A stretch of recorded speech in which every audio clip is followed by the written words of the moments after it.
Kaya mga kamoto, magpapalit naman tayo ng transmission. So dati, binaklas ko pa to. Nasa ilalim pa yung bolt niya.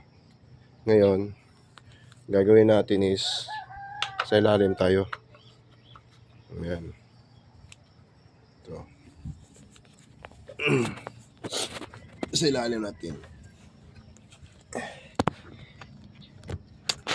Yan yung itsura ng transmission ng dual clutch accent CRDI. Yan. So, ito yung drain plug. Nandito. Yun. Yan o. 24. Size 24 yan. Ito. Yan. Ayun. So, kung magpipil naman kayo, fill up ng oil, doon naman sa may bandang sulok. Ayun o. So, banda. Ayun. Nakikita nyo yun. Nandoon o. Ayun siya. So, size doon, 17. Yun. Ayun lang. So, nalawagan ko na yan. Kakamayin ko na lang. Ayan o. Ganyan siya. Yan. Kailangan may hose para mag-refill dyan. Yun o, tumagas na, di ba? Kita nyo mga kamoto. So, dun yung drain niya. So, exactly, kwan siya. 2 liters. So, dito yung drain. Yeah. So, nasa tamang kwan tayo. Bolt tayo nagkalas. Ayan.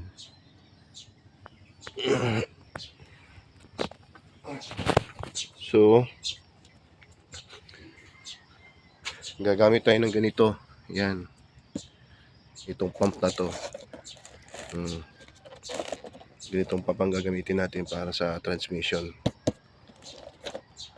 Nabili ko to sa Netherlands. Yan. Yan siya. Yan gagamitin natin. 12 volts. Diba? Ayos, diba?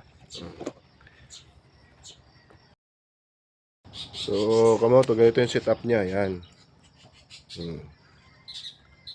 Yan.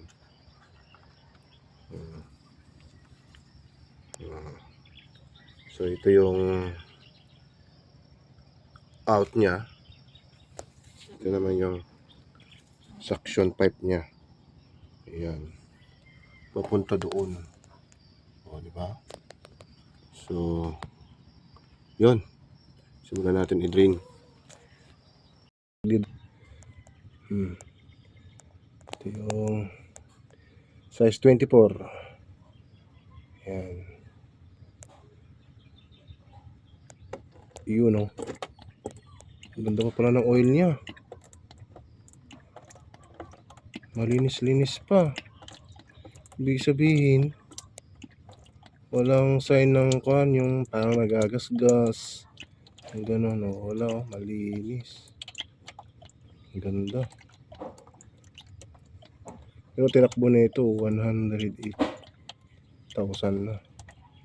So, maganda yung kwan. Pagka gamit ng transmission nito. Kasi pag gagamit ako ng transmission, pag stop siya, nino-neutral ko. Hindi ko siya binababad sa drive. So, ganito yung result niya ng oil niya. Ang ganda pa rin.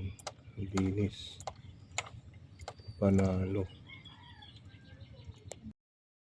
Sasali na tayo. Sige, on mo.